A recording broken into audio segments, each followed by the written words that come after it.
नमस्कार दोस्तों, आप सभी को कजरी तीज या सातुड़ी तीज की हार्दिक शुभकामनाएं।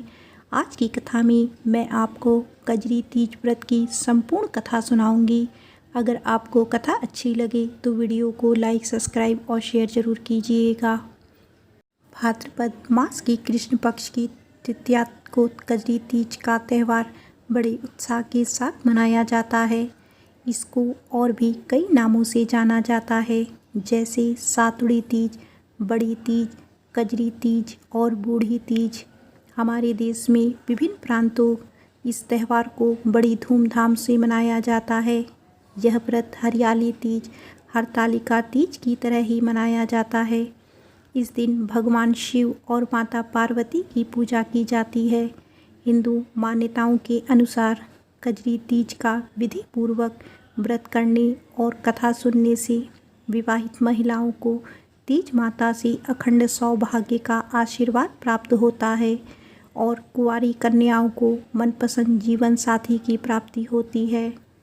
भाद्रपद माह की कृष्ण पक्ष की तृतीया तिथि की शुरुआत पंचांग के अनुसार भाद्रपद माह के कृष्ण पक्ष की तृतीया तिथि 11 अगस्त सुबह 10:33 पर शुरू होगी और 12 अगस्त सुबह 8:40 पर समाप्त होगी।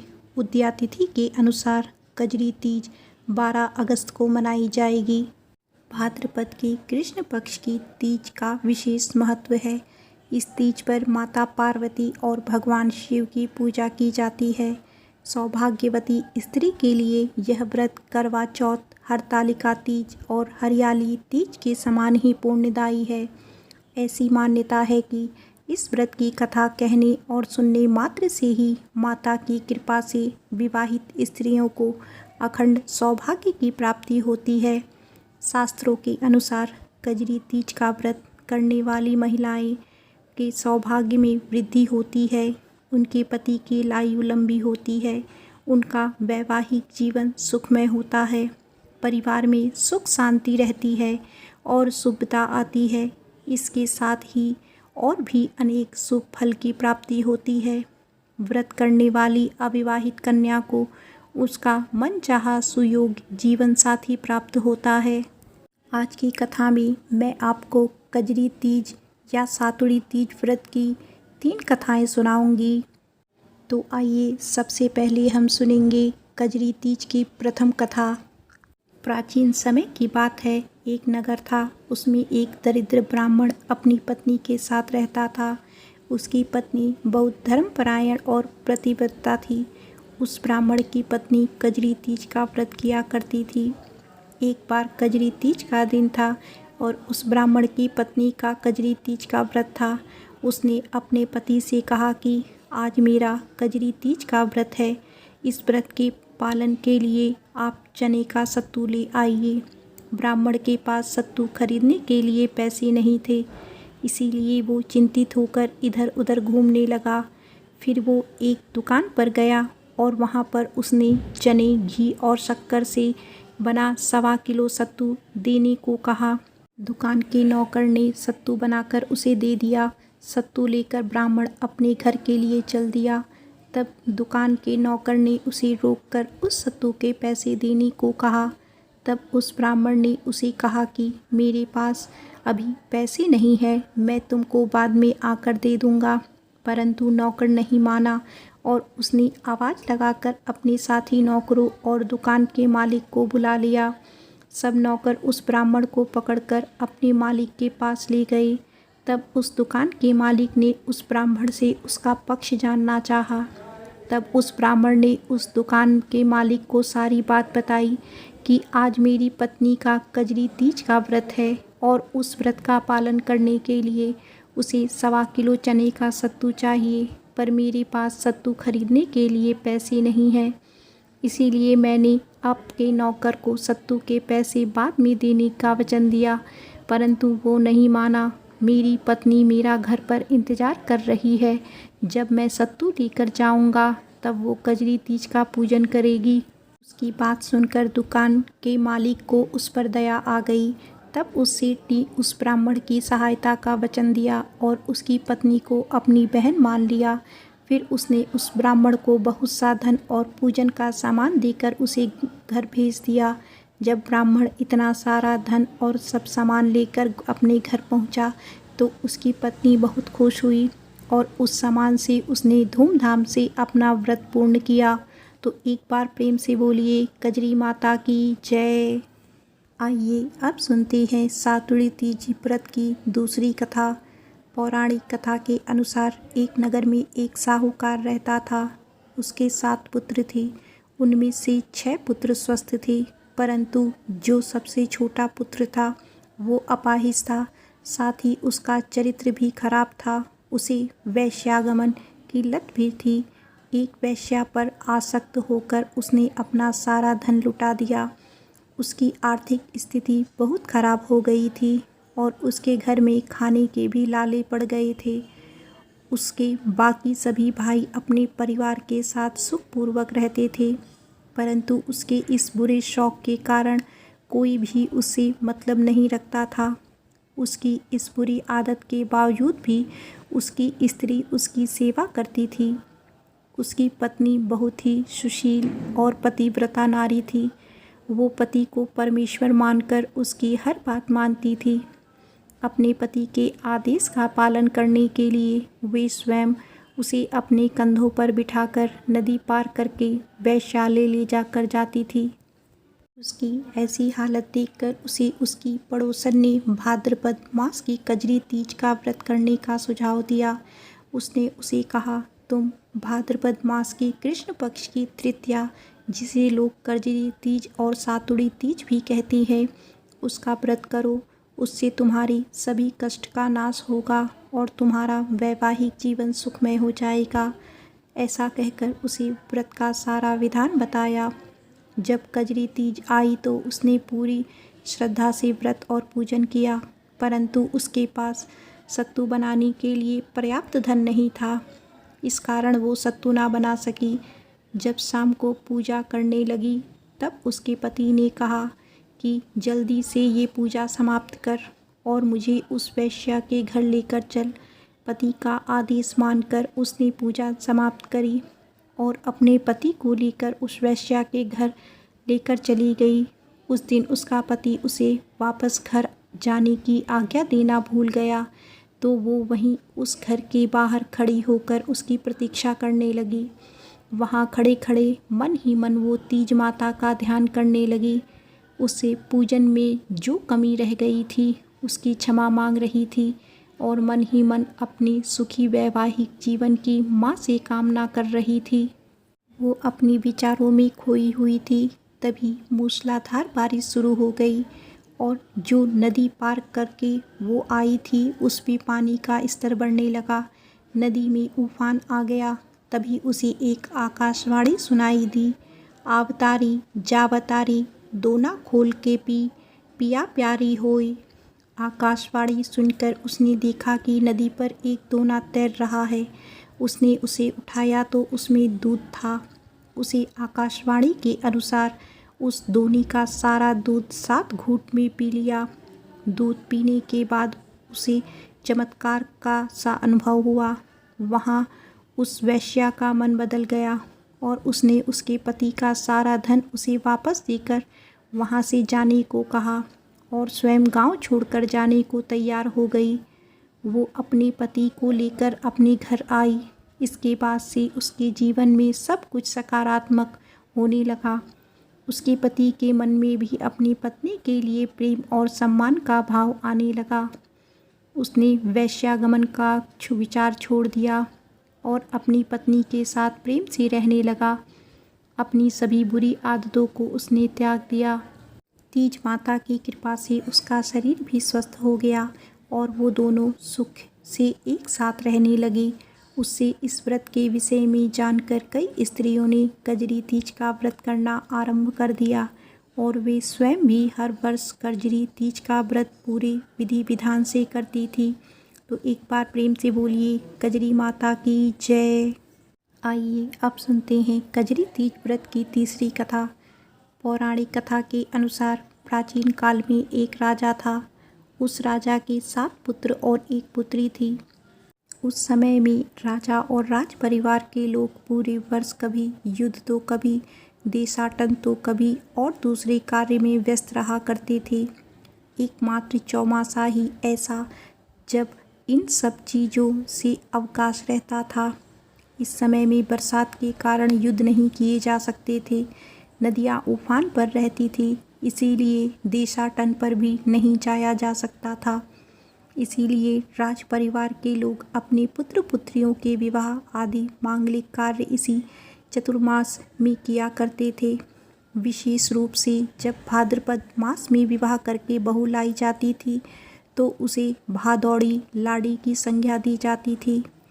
उस राजा ने भी अपने पूर्वजों की परंपरा का निर्वाह करते हुए अपने ज्येष्ठ पुत्र का विवाह चातुर्मास में ही किया।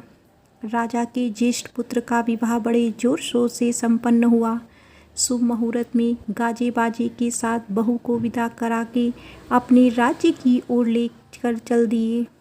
रास्ता थोड़ा लंबा था, इसीलिए उसको तय करने में कुछ दिन का समय लगना तय था।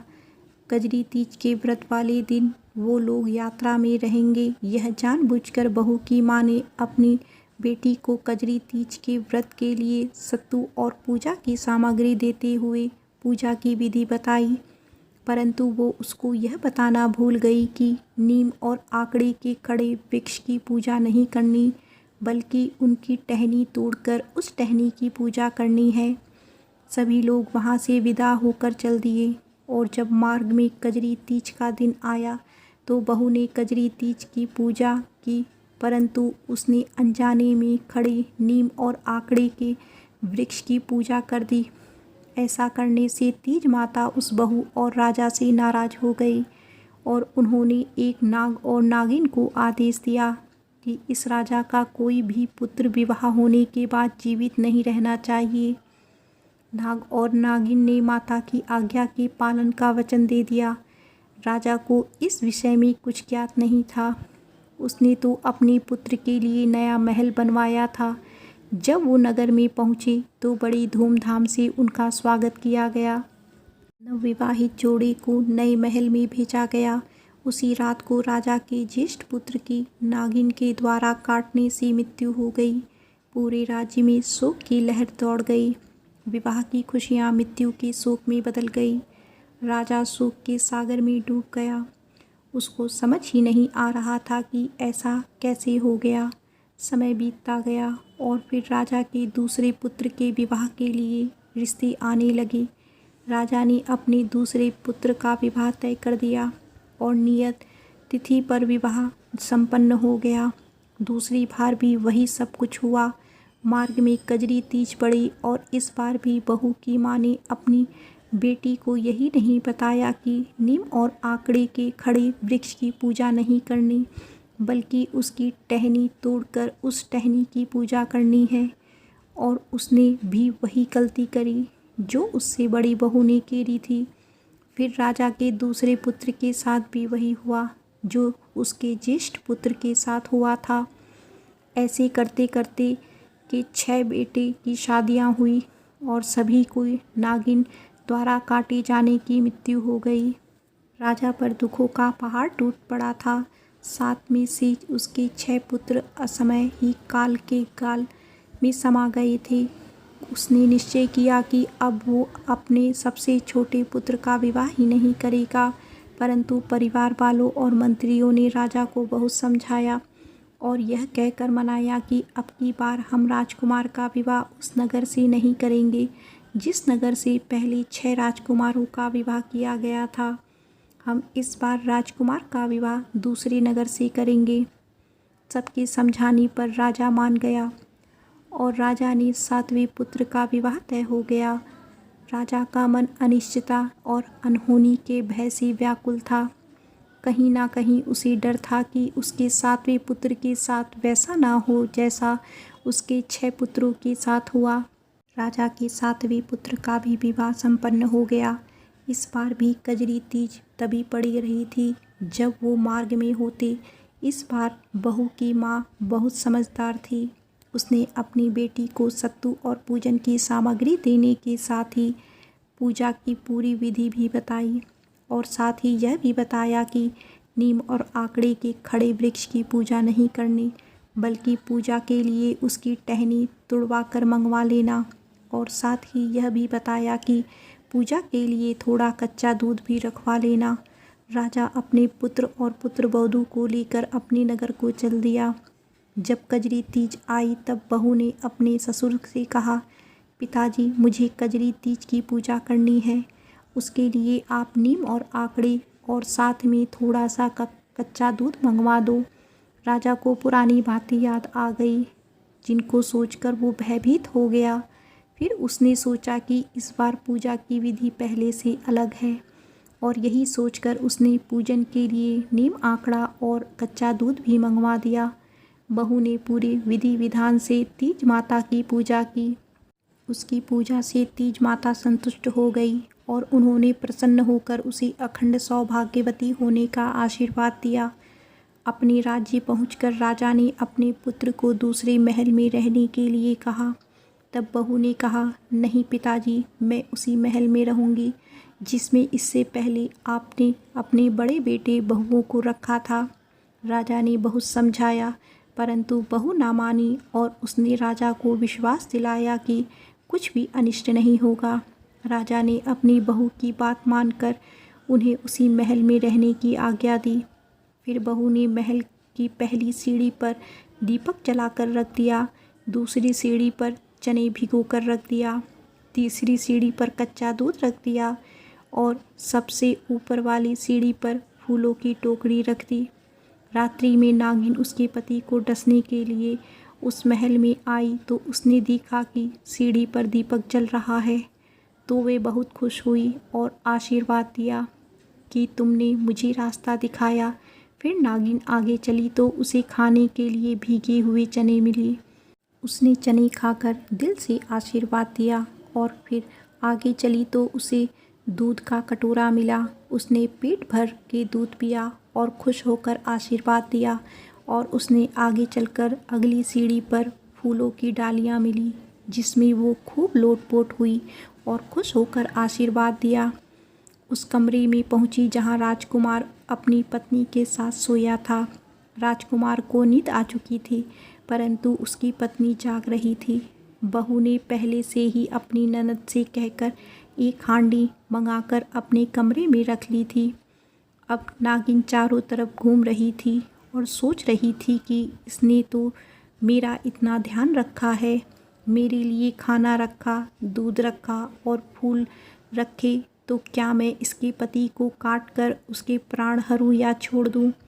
फिर उसे तीज माता का बरसों पूर्व दिया वो आदेश स्मरण हुआ और उसने उसके पति को डसकर अपना कर्तव्य पूर्ण कर लिया। जब बहू ने देखा कि नागिन ने उसके पति को डस लिया, उसने उस नागिन को काटकर टुकड़ी करके हांडी में रख दिया। जब सुबह हुई और बहुत देर तक कमरे से कोई बाहर नहीं आया तो रानी ने अपनी बेटी को भेजा। ननद अपनी भाभी और भाई को जगाने के लिए उनके कमरे में गई तो वहाँ खून देखकर चिल्लाने लगी। तब सब लोग वहाँ इकट्ठा हो गए और चारों तरफ शोर मच गया। तभी ऊपर से बहू ने आवाज़ लगाई कि मैं अभी जीवित हूँ, परंतु इनको नागिन ने डस लिया है। मैंने उस नागिन को मार डाला है और यह उसी का रक्त है। राजा अपने सबसे छोटे बेटे की मृत्यु की सूचना में सदमे में चला गया। फिर सदमे से बाहर आकर बोला, मैंने पहले ही बहू को मना किया था, परंतु वो नहीं मानी। अब देखो यह क्या हो गया। सबका रो रो कर बुरा हाल हो गया। राजकुमार के अंतिम संस्कार की तैयारी होने लगी। शमशान से दूर दूर से लोग एकत्रित हो रहे थे। जब राजकुमार को चिता पर लिटाया गया तो उसकी पत्नी ने कहा कि मैं भी अपने पति के साथ सती होंगी, और यह कहकर वो हांडी हाथ में लेकर अपने पति के शव के साथ चिता पर बैठ गई। तभी नाग देवता आए और बोले कि तुम तो सती हो रही हो, पर मेरी नागिन को लेकर क्यों जल रही हो?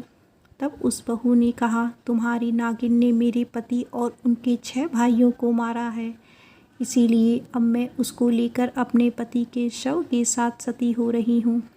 नाग देवता ने उसे कहा कि मेरी नागिन ने यह सब तीज माता के आदेश पर किया था। तब बहू ने कहा, ऐसा कैसे हो सकता है? मैंने तो पूरे विधि विधान से तीज माता की पूजा की थी। जो भी स्त्री विधि विधान के साथ तीज माता की पूजा करती है, तीज माता उसे अखंड सौभाग्य का आशीर्वाद देती है। फिर वो मेरे पति को मारने का आदेश क्यों देंगी? तब नाग देवता ने तीज माता का आवाहन किया।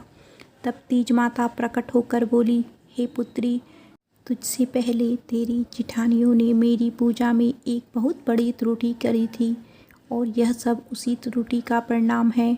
उन्होंने नीम और आकड़े के खड़े पेड़ की पूजा की थी, जबकि मेरी पूजा में नीम और आकड़े के वृक्ष की टहनी का प्रयोग होता है। तूने मेरी पूजा पूरे विधि विधान से की थी, इसीलिए मैं तुझे अखंड सौभाग्य का वरदान देती हूँ। तेरा पति अभी जीवित हो जाएगा। तब उस बहू ने कहा, हे माँ, आप तो करुणा का सागर हो। इसने यह गलती अनजाने में हुई है। इनको इस विषय में कुछ भी पता नहीं था। इनकी इस गलती के लिए इन्हें क्षमा कर दीजिए। मेरे पति के साथ मेरे पति के 6 भाइयों को भी जीवित कर दीजिए। वहाँ उपस्थित सभी स्त्री पुरुष माँ से दया की प्रार्थना करने लगे। उस बहू के भक्ति युक्त वचन और सबकी प्रार्थना सुनकर माँ को दया आ गई। फिर उन्होंने कहा, हे पुत्री, मैं तुझ पर अति प्रसन्न हूँ। तेरे पति के 6 भाई भी तेरे पति के साथ जीवित हो जाएंगे। ऐसा कहकर माता अंतर्ध्यान हो गई। तभी उसका पति जीवित हो गया और उधर उसके सभी भाई भी जीवित होकर आ गए। उस बहू ने वो हांडी नाग देवता को दे दी। तीज माता की कृपा से वो नागिन भी जीवित हो गई। उसने भी राजा की छोटी बहू को खूब आशीर्वाद दिया। राजा अपने सभी पुत्रों को जीवित देखकर अति प्रसन्न हुआ और अपनी छोटी बहू के पैर छूने लगा और बोला, तेरी भाग्य से आज मेरी सभी पुत्र जीवित हो गए। मैं तेरा बहुत आभारी हूँ। तब बहू ने कहा, यह सब तो तीज माता की कृपा है। आप उनकी चरण वंदना कीजिए और उनको धन्यवाद दीजिए। तब राजा ने सारे नगर में तीज माता की महिमा का गुणगान कराया और सबको पूजा की सही विधि से अवगत कराया। राजा की आज्ञा से हर वर्ष गाजे बाजे के साथ तीज माता की सवारी निकाली जाने लगी। जैसे तीज माता ने छोटी बहू की सुनी, वैसे सबकी सुनी, और जैसे उसको अखंड सुहाग दिया, वैसे सबको दे। तीज का व्रत करने वाली सब स्त्री को कजरी तीज की व्रत कथा अवश्य पढ़नी चाहिए। तो एक बार प्रेम से बोलिए, तीज माता की जय। आइए अब जानते हैं कजरी तीज पूजन की विधि। सर्वप्रथम नीमड़ी माता को जल व रोली के छींटे दी और चावल चढ़ाएं। नीमड़ी माता के पीछे दीवार पर मेहंदी, रोली और काजल की 13-13 बिंदियाँ उंगली से लगाएं।